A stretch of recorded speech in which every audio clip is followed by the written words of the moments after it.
সিংহের মতো গর্জন করছে ইরান, ঝাঁকে ঝাঁকে মিসাইল ছুড়ে আসছে ইসরায়েলে। এক হামলাতেই কিছুক্ষণ আগে মারা গেছে 9 ইসরায়েলি, আহত হয়েছে অনেকেই। ইসরায়েলের পশ্চিম জেরুজালেমের কাছে অবস্থিত বেইত শেমেশ শহরের বাংকারে আঘাত হেনেছে ইসরায়েলের হাইপারসনিক মিসাইল। ইসরায়েলের যে প্রতিরক্ষা ব্যবস্থা রয়েছে, আকাশ প্রতিরক্ষা ব্যবস্থা, সেটিকে কিন্তু ভেঙে ভেদ করে ইসরায়েলের যে প্রধানমন্ত্রী রয়েছে বেনিয়ামিন নেতানিয়াহু, তার কার্যালয়ে আঘাত হেনেছে। ইসরায়েলি প্রধানমন্ত্রী বেনিয়ামিন নেতানিয়াহু মারা গেছেন। নিহত হয়েছে ইসরায়েলের প্রেসিডেন্ট বেঞ্জামিন নেতানিয়াহু, এমনটাই দাবি করেছেন ইরানের গণমাধ্যম ইরান নিউজ। অবশেষে দখলদার ইসরায়েল ও যুক্তরাষ্ট্রকে লক্ষ্য করে অপারেশন ট্রু প্রমিস 4 শুরু করেছে ইরান। নতুন করে একের পর এক মিসাইল হামলায় নাজেহাল করে দিচ্ছে শত্রুপক্ষকে। সোমবার রাতে ঘটল অবিশ্বাস্য ঘটনা। ইসরায়েলের দখলকৃত জেরুজালেম শহরে রীতিমতো আলোর গতিতে নেমে আসলো ইরানি মিসাইল। যুক্তরাষ্ট্র এবং ইসরায়েল ভেবেছিল খামেনির পতনের সাথে সাথেই বুঝি ইরানের ইসলামী প্রজাতন্ত্রের ভিত তাসের ঘরের মতো ধসে পড়বে, কিন্তু তাদের সেই হিসেব নিকেশ আক্ষরিক অর্থেই বুমেরাং হয়ে ফিরে আসছে এবং ইসরায়েলের জন্য চরম ভয়াবহ। খামেনির মৃত্যু যেন এক ঘুমন্ত বিশাল আগ্নেয়গিরিকে জাগিয়ে তুলেছে, যার তপ্ত লাভায় এখন পুরে ছারখার হচ্ছে শত্রুদের সমস্ত অহংকার আর রণকৌশল। ইরানের ক্ষেপণাস্ত্র হামলায় এবার মারা গেলেন বিশ্বের দ্বিতীয় ফেরাউন ইসরায়েলের বেনিয়ামিন নেতানিয়াহু। দর্শকদের অনুরোধ করবো একটা মুহূর্ত না টেনে সম্পূর্ণ ভিডিওটি মনোযোগ সহকারে দেখতে থাকুন। আমরা বেশি কথা না বাড়িয়ে সরাসরি দেখে আসবো কাঙ্ক্ষিত সব ভিডিওগুলো। তবে তার আগে বলবো, যারা প্রতিনিয়ত আপডেট খবর দেখতে চান তারা অবশ্যই আমাদের ইউটিউব চ্যানেলটি সাবস্ক্রাইব করে পাশের বেল আইকন অন করে দিবেন পরবর্তী ভিডিওর আপডেট সবার আগে দেখার জন্য। আর যারা আগে থেকেই সাবস্ক্রাইব করে রেখেছেন তাদেরকে অসংখ্য অসংখ্য ধন্যবাদ। দর্শক, আপনারা কি কোন জায়গা থেকে ভিডিওটি দেখছেন অবশ্যই কমেন্ট করে জানিয়ে দিবেন। চলুন দর্শক, ভিডিওটিতে আমরা একটি লাইক দিয়ে ধারাবাহিকভাবে সব ভিডিওর আলোচনা দেখে আসি। সোমবার রাতে ইসরায়েল অধিকৃত অঞ্চলের আকাশে দেখা গেল খুবই অদ্ভুত দৃশ্য। একটি বড় জ্বলন্ত অগ্নিগোলক, তার চারপাশে ছোট ছোট অসংখ্য আগুনের বল আকাশ থেকে নামছে ইসরায়েলের ভূখণ্ডের ওপর। এই দৃশ্য গোটা পৃথিবীতে চাঞ্চল্যের তৈরি করেছে। এরপরই জানা গেছে ইরান এমন এক মিসাইল ব্যবহার করেছে যার ক্ষমতা যেমন অবিশ্বাস্য তেমন মারাত্মক। ইরানের এই মিসাইলে ব্যবহৃত হয়েছে ক্লাস্টার মিউনেশন প্রযুক্তি। ইরান আগেই জানিয়েছিল তারা এমন কিছু ব্যবহার করবে যা আগে কখনো দেখা যায়নি। তার প্রথম ঝলকই বোধহয় দেখা গেল সোমবার রাতে। এ ধরনের মিসাইল ঠেকানোর সক্ষমতা প্রচলিত এয়ার ডিফেন্স সিস্টেমের খুবই কম। ইসরায়েলও পারেনি ঠেকাতে। ক্লাস্টার মিউনেশন হলো এমন এক ধরনের ক্ষেপণাস্ত্র যেটি বড় একটি ওয়ারহেড মাঝ আকাশে খুলে অসংখ্য ছোট ছোট বোমা বা সাব মিউনিশন ছড়িয়ে দেয়। এটি একবারে বিস্ফোরিত না হয়ে বিস্তারিত এলাকা জুড়ে অনেক ছোট ছোট বিস্ফোরণ ঘটায়। নির্দেশনাবিহীন এসব বোমা নিচে পড়ার সঙ্গে সঙ্গেই বিস্ফোরিত হয়। ইসরায়েলি প্রতিরক্ষা বাহিনী আইডিএফ এর তথ্য অনুযায়ী এ ধরনের ক্ষেপণাস্ত্রটির ওয়ারহেড প্রায় 7 কিলোমিটার বা 4 মাইল উচ্চতায় গিয়ে খুলে পড়ে যায়। এরপর এটি প্রায় 20টি সাব মিউনিশন ছড়িয়ে দেয়, যা প্রায় 8 কিলোমিটার ব্যাসার্ধে ছড়িয়ে পড়তে সক্ষম। সাধারণত ছোট বোমাগুলোর শক্তি তুলনামূলকভাবে কম হলেও বিস্তৃত এলাকা জুড়ে ছড়িয়ে মারাত্মক ক্ষতির জন্য এটি তৈরি করা হয়েছে, সামরিকভাবে যাকে বলে এরিয়া স্যাচুরেশন ইফেক্ট। সোমবারের আঘাতকে কেন্দ্র করে অনলাইনে ছড়িয়ে পড়া একটি ভিডিও ফুটেজে মধ্য ইসরায়েলের আকাশে দেখা মেলে ক্লাস্টার মিউনিশন ক্ষেপণাস্ত্রের। ইসরায়েলি গণমাধ্যমে প্রকাশিত তথ্য অনুযায়ী ক্ষেপণাস্ত্রটি হামলায় ধসে পড়েছে অন্তত 4টি অ্যাপার্টমেন্ট ভবন। ধারণা করা হচ্ছে আশেপাশের একটি আশ্রয় কেন্দ্র ভেদ করে ক্ষেপণাস্ত্রটি ঢুকে পড়েছে। আইডিএফ এর অভিযোগ, বেসামরিক এলাকায় সর্বোচ্চ ক্ষতি সাধনের জন্য ঘন বসতিপূর্ণ এলাকায় ক্লাস্টার মিউনিশনটি নিক্ষেপ করেছে ইসরায়েল। একে যুদ্ধাপরাধ বলে উল্লেখ করেছে ইসরায়েল। হেব্রনের আকাশে দেখা মেলা ক্ষেপণাস্ত্রের আঘাতে শিশুসহ 5 থেকে 6 জন আহতের খবর জানা গেছে। তবে অনেক সময়ই এর সাবমিউনিশনগুলো বিস্ফোরিত না হয়ে মাটিতে সক্রিয় অবস্থায় থেকে যায়। পরবর্তীতে এগুলো সৃষ্টি করে ল্যান্ডমাইনের মতো দীর্ঘমেয়াদে প্রাণঘাতী ঝুঁকি, যা সাধারণ মানুষের জন্য খুবই বিপজ্জনক। আন্তর্জাতিকভাবেও নিষিদ্ধ ক্লাস্টার মিউনিশন ক্ষেপণাস্ত্র বেসামরিক মানুষদের জন্য ক্ষতির কারণ হলেও ইরান এবং ইসরায়েলের কেউই ক্লাস্টার মিউনিশন নিষেধের পক্ষে নয়। এই মুহূর্তের ব্রেকিং নিউজ, ইসরায়েলের প্রধানমন্ত্রী বেনিয়ামিন নেতানিয়াহুর কার্যালয় এবং ইসরায়েলি বাহিনীর যে বিমান বাহিনীর প্রধান সদর দপ্তর রয়েছে সে দুটি কার্যালয় লক্ষ্য করে হামলা চালানো হয়েছে এবং এই হামলা চালিয়েছে ইরানের যে রেভলিউশনারি গার্ড IRGC তারা হামলা চালিয়েছে। তারা একটি বিবৃতি দিয়ে জানিয়েছে যে বিমান বাহিনীর প্রধান সদর দপ্তর এবং প্রধানমন্ত্রীর কার্যালয় অর্থাৎ বেনিয়ামিন নেতানিয়াহু যেখানে অফিস করেন সেই প্রধানমন্ত্রীর কার্যালয় অভিমুখে তাদেরকে লক্ষ্য করে হামলার নিশানা করে হামলা চালানো হয়েছে। এবং এই হামলায় যে অস্ত্রটি ব্যবহার করা হয়েছে, ইরান বলছে যে হামলায় ব্যবহার করা হয়েছে খাইবার নামে একটি শক্তিশালী ব্যালিস্টিক ক্ষেপণাস্ত্র, এবং এই ক্ষেপণাস্ত্রটি কিন্তু ইরানের দীর্ঘ পাল্লার অন্যতম শক্তিশালী ব্যালিস্টিক ক্ষেপণাস্ত্র। এবং সামরিক বিশ্লেষকরা বলছেন যে এই ক্ষেপণাস্ত্র এত বেশি উচ্চ ক্ষমতা সম্পন্ন যেটি দূরপাল্লায় আঘাত হানতে পারে। এবং এই ক্ষেপণাস্ত্রটি এজন্যই শক্তিশালী যে ইসরায়েলের যে আকাশ প্রতিরক্ষা ব্যবস্থা আছে সেটিকে কিন্তু ভেদ করে যে ইসরায়েলের প্রধানমন্ত্রীর কার্যালয় রয়েছে সেই কার্যালয়ে গিয়ে সরাসরি আঘাত হেনেছে। সুতরাং বলে ধরাই নেওয়া যাচ্ছে যে এই হামলার আসলে কতটুকু ক্ষতি হতে পারে সেটি কিছুটা ধারণা করা যাচ্ছে। তবে ইসরায়েলের পক্ষ থেকে এখন পর্যন্ত যেহেতু কোনো বিবৃতি দেওয়া হয়নি বা প্রতিক্রিয়া জানানো হয়নি, সেই জন্য এখনও আমরা আসলে নিশ্চিত করে কোনো কিছু বলতে পারছি না যে ইসরায়েলের প্রধানমন্ত্রী নেতানিয়াহুর এখন পর্যন্ত সবশেষ কী অবস্থা। ইসরায়েলের যে প্রধানমন্ত্রী বেনিয়ামিন নেতানিয়াহু তাকে অভিমুখে হামলা করা হয়েছে, সেই হামলার খবরগুলো আমরা পাচ্ছি। সবশেষ এই হামলাটি করা হলো 10মবারের মতো, অর্থাৎ এর আগে 9বার হামলা করা হয়েছে প্রধানমন্ত্রী বেনিয়ামিন নেতানিয়াহুর কার্যালয় অভিমুখে, কিন্তু সেই হামলাগুলো ততটা কার্যকরী ছিল না। এই হামলাটি সবশেষ যে হামলাটি চালানো হয়েছে সেটি ইসরায়েলের যে প্রতিরক্ষা ব্যবস্থা রয়েছে, আকাশ প্রতিরক্ষা ব্যবস্থা, সেটিকে কিন্তু ভেদ করে ইসরায়েলের যে প্রধানমন্ত্রী রয়েছে বেনিয়ামিন নেতানিয়াহু তার কার্যালয়ে আঘাত হেনেছে। এবং ইরান দাবি করেছে যে এই হামলাটি অত্যন্ত শক্তিশালী আঘাত হেনেছে সেই কার্যালয়ে। কিন্তু এখন পর্যন্ত বেনিয়ামিন নেতানিয়াহুর কি পরিণতি, তার কি অবস্থা, তিনি আদৌ আক্রান্ত হয়েছেন কিনা, কিংবা তাকে আসলে এই মুহূর্তে সুস্থ অবস্থায় ফিরে পাওয়া যাবে কিনা, কিংবা তিনি মৃত্যুবরণ করেছেন কিনা, সেই বিষয়ে এখন পর্যন্ত বিস্তারিত কোনো তথ্য পাওয়া যায়নি। ইসরায়েলের পক্ষ থেকে এই বিষয়ে এখন পর্যন্ত কোনো প্রতিক্রিয়া জানানো হয়নি।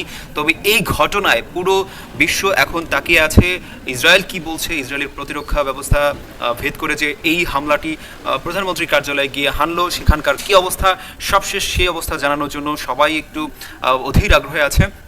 আমরা একটু দেখছিলাম আন্তর্জাতিক গণমাধ্যমগুলোকে কি বলছে, সেই বিষয়গুলো আমরা খেয়াল করছিলাম। আন্তর্জাতিক গণমাধ্যমগুলো এখন পর্যন্ত নিশ্চিত করেছে যে ইরানের সংবাদ মাধ্যম ফার্সি নিউজ এজেন্সি সোমবার রেভলিউশনারি গার্ডের বিবৃতিতে এই কথাগুলো জানিয়েছে। তারা বলেছে যে জায়ানবেদি যে শাসনের যে অপরাধী প্রধানমন্ত্রী বেনিয়ামিন নেতানিয়াহু তাকে উদ্দেশ্য করে এই হামলাটি চালানো হয়েছে। একই সাথে কিন্তু বিমান বাহিনীর প্রধান সদর দপ্তরকেও নিশানা করে হামলা চালানো হয়েছে। অর্থাৎ দুটো বড় হামলা চালালো ইরান এই গত কয়েকদিনের যুদ্ধে। সেই হামলার শেষ পরিণতি ঠিক কোথায় গিয়ে ঠেকে সেটি এখন আমরা আপনাদেরকে আপডেট করে দিব একটু পরেই।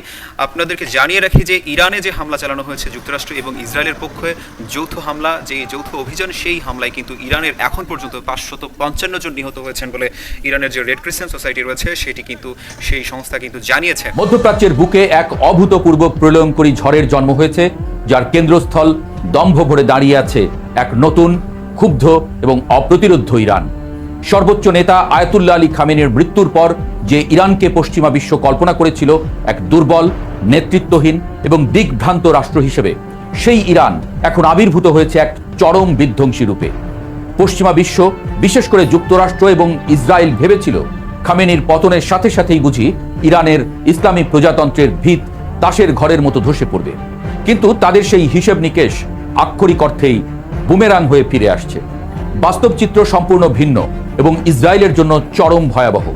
খামেনির মৃত্যু যেন এক ঘুমন্ত বিশাল আগ্নেয়গিরিকে জাগিয়ে তুলেছে, যার তপ্ত লাভায় এখন পুড়ে ছারখার হচ্ছে শত্রুদের সমস্ত অহংকার আর রণকৌশল। শোককে বারুদে পরিণত করে ইরানের রেভলিউশনারি গার্ড কোর বা IRGC এবং বাসিজ বাহিনী এমন এক মরণপণ প্রতিরোধ এবং সর্বগ্রাসী আক্রমণের সূচনা করেছে যা দেখে থমকে গেছে পুরো বিশ্ব। ডোনাল্ড ট্রাম্পের প্রশাসন হয়তো IRGC এবং বাসিজ বাহিনীর আসল শক্তি, শেকড় এবং তাদের আদর্শিক দৃঢ়তাকে বুঝতে চরমভাবে ব্যর্থ হয়েছিল। আর সেই মারাত্মক ভুলের মাসুল এখন দিতে হচ্ছে রণাঙ্গনে সারি সারি কফিন এবং ধ্বংসস্তূপের বিনিময়। গত 28 ফেব্রুয়ারি যখন ইসরায়েল এবং যুক্তরাষ্ট্র যৌথভাবে তেহরান সহ ইরানের বিভিন্ন সামরিক এবং কৌশলগত স্থাপনায় হামলা চালায়, তখন তারা হয়তো ভেবেছিল এটাই ইরানের কফিনে শেষ পেরেক। তেহরানের আকাশে একের পর এক বিস্ফোরণের শব্দ যখন কাঁপন ধরিয়েছিল, তখন ইসরায়েলি যুদ্ধবাজ নেতারা উল্লাসে মেতেছিলেন। কিন্তু এই উল্লাস দীর্ঘস্থায়ী হয়নি, উল্টো তা পরিণত হয়েছে মর্মান্তিক বিলাপে। ইরান যেন শুধু এই দিনটির জন্যই এতটা কাল অপেক্ষা করছিল। নিজেদের আকাশ সীমায় শত্রুর স্পর্ধার জবাব দিতে তেহরান এমন এক পাল্টা আক্রমণের রূপরেখা সাজায় যা ইসরায়েলের জন্য এক জীবন্ত জাহান্নাম ডেকে এনেছে। ইসরায়েলের বহুল চর্চিত আয়রন ডোম সহ অত্যাধুনিক সব আকাশ প্রতিরক্ষা ব্যবস্থাকে রীতিমতো উপহাস করে বৃষ্টির মতো আছড়ে পড়ছে ইরানের ভয়ঙ্কর সব ব্যালিস্টিক এবং ক্রুজ মিসাইল। বিশেষ করে ইরানের রহস্যময় এবং তীব্র গতিসম্পন্ন সেজ্জিল মিসাইলের আঘাত ইসরায়েলের সামরিক ঘাঁটি এবং গুরুত্বপূর্ণ স্থাপনাগুলোকে মাটিতে মিশিয়ে দিচ্ছে। ইসরায়েলের একেবারে ঘরের ভেতরে ঢুকে এমন নিখুঁত এবং প্রাণঘাতী হামলা এর আগে কোনো দেশ করতে পারেনি। একের পর এক মিসাইলের আঘাতে অসংখ্য ইসরায়েলি হতাহত হচ্ছে। ধ্বংসস্তূপের নিচে চাপা পড়ছে তাদের সামরিক দম্ভ। ইসরায়েলের শহরগুলোতে এখন কেবলই সাইরেনের শব্দ আর মানুষের আর্তনাদ। প্রতিটি মিসাইল যেন খামেনির রক্তের বদলা নিয়ে তবে শান্ত হচ্ছে। ইসরায়েলের পাশাপাশি এই যুদ্ধে চরম মূল্য চোকাতে শুরু করেছে বিশ্বের সবচেয়ে ক্ষমতাধর রাষ্ট্র যুক্তরাষ্ট্র। সেন্টকমের আনুষ্ঠানিক বিবৃতিতেই স্বীকার করে নেওয়া হয়েছে যে ইরানের ভয়াবহ সামরিক অভিযানে ইতোমধ্যে অন্তত 3 জন মার্কিন সেনার মৃত্যু হয়েছে। আহতের সংখ্যাও কম না। মধ্যপ্রাচ্যে মার্কিন বাহিনীর জন্য এটি এক বিশাল ধাক্কা এবং চরম অপমানের বিষয় বলেই মনে করছেন সমরবিদরা। যারা ভেবেছিলেন ইরানের ভূখণ্ডে দূর থেকে হামলা চালিয়ে তারা অনায়াসে পার পেয়ে যাবে, তাদের জন্য এই মার্কিন সেনাদের মৃত্যু একটি সুস্পষ্ট এবং রূঢ় বার্তা। ইরান এখন আর কেবল ফাঁকা হুমকি দেয় না, তারা সরাসরি আঘাত করতে জানে এবং সেই আঘাত কতটা প্রাণঘাতী এবং নিখুঁত হতে পারে তা গোটা বিশ্ব এখন নিজ চোখে দেখছে। ট্রাম্প প্রশাসনের যাবতীয় হিসাব নিকাশ যেন পুরোপুরি পাল্টে গেছে। মধ্যপ্রাচ্যের মার্কিন ঘাঁটিগুলো এখন আর কোনোভাবেই নিরাপদ নেই। প্রতিটি মুহূর্ত কাটছে চরম আতঙ্কে আর মৃত্যুর ভয়ে। নতুন ইরানের এখন আর প্রতিরক্ষামূলক নয়, উল্টো চরম আক্রমণাত্মক হয়ে উঠেছে। তারা বুঝিয়ে দিচ্ছে মার্কিন সামরিক বাহিনীর শক্তিমত্তাকে সরাসরি চ্যালেঞ্জ করে ইরান প্রমাণ করেছে যে এই অঞ্চলে তাদের টেক্কা দেওয়ার মতো দুঃসাহস দেখানোটা পশ্চিমাদের জন্য কতটা আত্মঘাতী হতে পারে। রণাঙ্গনে এই মারমার কাটকাট পরিস্থিতির পাশাপাশি ইরান এমন এক স্নায়ুবিক এবং অর্থনৈতিক যুদ্ধ শুরু করেছে যা পুরো পশ্চিমা বিশ্বকে খাদের কিনারায় দাঁড় করিয়েছে। হরমুজ প্রণালী বিশ্বের জ্বালানি তেলের সবচেয়ে গুরুত্বপূর্ণ এবং স্পর্শকাতর ট্রানজিট রুট এখন পুরোপুরি ইরানের কবজায়। যুক্তরাষ্ট্র ও ইসরায়েলের হামলার জবাবে ইরান হরমুজ প্রণালীতে নিজেদের একচ্ছত্র আধিপত্য এবং বিধ্বংসী সক্ষমতার জানান দিচ্ছে। জ্বালানি তেলের বাজার ইতোমধ্যে চরম অস্থিতিশীল হয়ে উঠেছে। বিশ্ব অর্থনীতিতে দেখা দিয়েছে ব্যাপক আতঙ্ক। প্রতিদিন যে রুট দিয়ে বিশ্বের মোট জ্বালানি তেলের এক বিশাল অংশ পারাপার হয়, সেই রুট এখন ইরানের কড়া এবং রক্তচক্ষুর নজরদারিতে। কয়েকটি জাহাজকে ঠেকিয়েও দিয়েছে তারা। ইরানের এই নীরব অথচ চরম ধ্বংসাত্মক অর্থনৈতিক অস্ত্র পশ্চিমাদের মেরুদণ্ড ভেঙে দেওয়ার জন্য যথেষ্ট। ইরানের এই আগ্রাসী এবং অপ্রতিরোধ্য রূপের সামনে এখন বিব্রতকর হয়ে পড়েছে মার্কিন ইসরায়েল জোট। আন্তর্জাতিক গণমাধ্যমের লাইভ ট্র্যাকার এবং যুদ্ধক্ষেত্রের রিপোর্ট অনুযায়ী উভয় পক্ষের হামলায় নিহতের সংখ্যা লাফিয়ে বাড়ছে, কিন্তু মান সম্মানটা বেশি যাচ্ছে ইসরায়েল এবং মার্কিন যুক্তরাষ্ট্রেরই। কারণ ইরান এখন এক অস্তিত্ব রক্ষার যুদ্ধে অবতীর্ণ হয়েছে, যেখানে তাদের হারানোর কিছু নেই, কিন্তু পাওয়ার আছে শত্রুর চূড়ান্ত বিনাশ। বাসিজ বাহিনীর লাখ লাখ স্বেচ্ছাসেবী সদস্য এবং আইআরজিসির দুর্ধর্ষ কমান্ডাররা এখন একযোগে ময়দানে নেমেছেন। তাদের চোখে মৃত্যুর বিন্দুমাত্র ভয় নেই, আছে শুধু প্রতিশোধের দাউ দাউ করে জ্বলা আগুন। পশ্চিমা বিশ্লেষকরা যারা এতদিন বড় গলায় বলতেন খামেনির অবর্তমানে ইরান টুকরো টুকরো হয়ে যাবে, গৃহযুদ্ধে লিপ্ত হবে, তারা এখন বোকা বনে গেছেন। তারা অবাক বিস্ময়ে দেখছেন কিভাবে পুরো দেশ এক সুতোয় গাঁথা হয়ে গেছে, নিজেদের ভেতরের সব বিভেদ ভুলে শত্রুর উপর একযোগে ঝাঁপিয়ে পড়ছে। ইসরায়েল এবং যুক্তরাষ্ট্রের প্রতিটি হামলার জবাব দেওয়া হচ্ছে বহুগুণ শক্তিতে, যা কল্পনাও করতে পারেনি তেল আবিব বা ওয়াশিংটন। এই রক্তক্ষয়ী সংঘাত শুধু একটি সাধারণ আঞ্চলিক যুদ্ধ নয়, এটি মধ্যপ্রাচ্যের ক্ষমতার ভারসাম্য চিরতরে বদলে দেওয়ার এক চূড়ান্ত টার্নিং পয়েন্ট।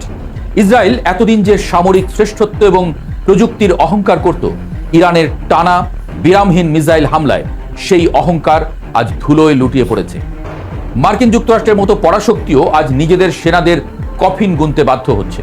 খামেনিবিহীন ইরান কোনো নেতৃত্ব শূন্য বা দুর্বল রাষ্ট্র নয়, উল্টো তা যেন শিকল ছিঁড়ে বেরিয়ে আসা এক মুক্ত লাগামহীন সিংহ, যাকে থামানোর কোনো মন্ত্র হয়তো পশ্চিমাদের জানা নেই।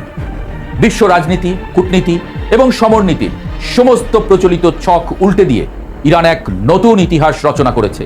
তারা প্রমাণ করছে তারা চাইলেই যে কোনো মুহূর্তে শত্রুর ঘরে ঢুকে এমন ধ্বংসলীলা চালাতে পারে যা আগামী শত শত বছর ইতিহাসে লেখা থাকবে। এখন একটাই জল্পনা, ইরানের এই নতুন বিধ্বংসী এবং ভয়ঙ্কর শক্তির তাণ্ডব ঠিক কোথায় গিয়ে থামবে? ইসরায়েল কি পারবে নিজেদের তৈরি করা এই জাহান্নাম থেকে নিজেদের বাঁচাতে, নাকি খামেনির রক্তের বদলা নিতে গিয়ে পুরো মধ্যপ্রাচ্যকেই এক নতুন ধ্বংসস্তূপের উপর দাঁড় করানোর সমীকরণে বাধ্য করবে ইরান? মধ্যপ্রাচ্যের সব বাঘা বাঘা রাষ্ট্রে মিসাইল মেরে পুরো অঞ্চলেই কাঁপন ধরিয়ে দিয়েছে তারা। বিশ্ব এখন এমন এক ইরানকে দেখছে যে ইরানকে আগে কখনো কেউ দেখেনি, যে ইরান আপোষহীন, অপ্রতিরোধ্য এবং চরম বিধ্বংসী। সোমবার রাতে ঘটল অবিশ্বাস্য ঘটনা। ইসরায়েলের দখলকৃত জেরুজালেম শহরে রীতিমতো আলোর গতিতে নেমে আসলো ইরানি মিসাইল,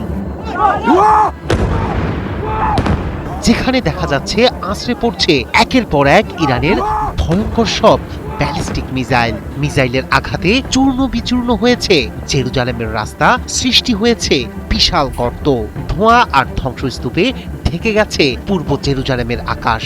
আতঙ্কে ছোটাছুটি করছেন মানুষ, কেউ আশ্রয় খুঁজছেন, কেউ স্বজনের খোঁজে ছুটছেন হাসপাতালের দিকে, আর ধ্বংসস্তূপ সরাতে হিমশিম খাচ্ছেন উদ্ধারকর্মীরা। এখনো শুকায়নি খামেনির রক্তের দাগ। সেই পবিত্র রক্তের বদলা নিতে ইসরায়েলের দানবীয় আঘাত হানছে ইরান। আকাশ চিরে ছুটে আসা আগুনের গোলায় জবাব দিচ্ছে খামেনির রেখে যাওয়া যোদ্ধারা। গভীর রাতের নীরবতা ভেঙে একের পর এক ব্যালিস্টিক মিসাইল ছোড়া হচ্ছে ইসরায়েলের দিকে। তেহরানের বার্তা স্পষ্ট, এই হামলা প্রতিশোধের, এই আগুন জবাবের। সংবাদ মাধ্যম আল জাজিরা জানিয়েছে, নতুন করে যে ব্যালিস্টিক মিসাইল ছুড়েছে তেহরান তার একটি সরাসরি আঘাত হানে জেরুজালেমে। হামলার আগে পূর্ব জেরুজালেম জুড়ে বেজে ওঠে সতর্কতামূলক সাইরেন। কয়েক মিনিটের মধ্যেই বিকট বিস্ফোরণে কেঁপে ওঠে পুরো এলাকা।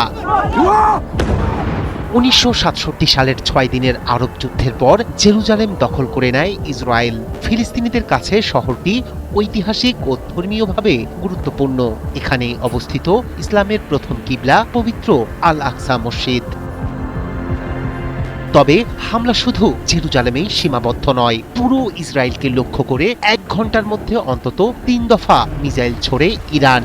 দেশ জুড়ে বেজে ওঠে সাইরেন। দক্ষিণাঞ্চল সহ বিভিন্ন এলাকায় মানুষ ছুটে যান বাংকারে। টাইমস অব ইসরায়েল জানায়, স্থানীয় সময় রোববার রাতে নতুন করে মিসাইল নিক্ষেপ করা হয়। অসমর্থিত সূত্রে জানা গেছে, সরাসরি তেল আবিবের বুকে আঘাত এনেছে একটি মিসাইল। তবে সব মিসাইল ভূপাতিত করা গেছে কিনা তা নিশ্চিত নয়। সবচেয়ে বেশি ক্ষয়ক্ষতির খবর এসেছে বেইত শেমেশ থেকে।